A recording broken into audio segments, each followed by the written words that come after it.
ये د سیند په منځ کې ګل راکونو. سلامونه ملګرو، عادل ارمان یم د خپلې پاڼې عادل ارمان نه در سره نیغ په نیغه یم.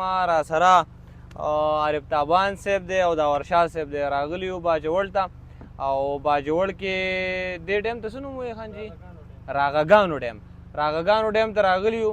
نو بس مونږ وی چې زه به پکې یو څو شعرونه ووایم، داور شاه صاحب به پکې یو شعر دوه ووایي او تابان به پکې ټپي وکړي.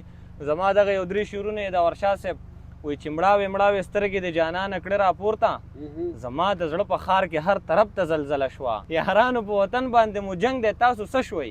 دا ستاسو د پښتو په نوم جذبه څنګه سړه شوه؟ او یو ښکلي ته به نه ګورم قسم مې په قسم و، خو بیا هم عجیبه ده رانه ماته مې توبه شوه. تا اوس وایه داور شاه صاحب؟ ډېره زیاته مننه عادل ارمانه. باجوړ ته راغلي یو او د چکر نو بالا خوندونه واغستو.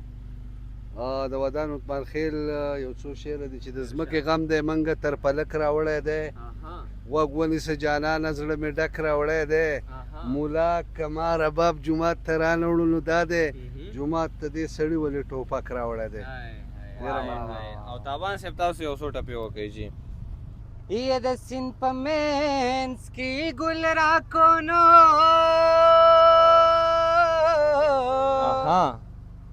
لاسی رانکو د مو خوراکي کړمه.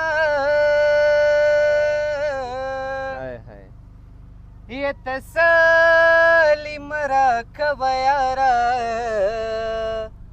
لاسونه راکا سمندر میں ډوبوینا. ये زما د غرونو پناه یارانو.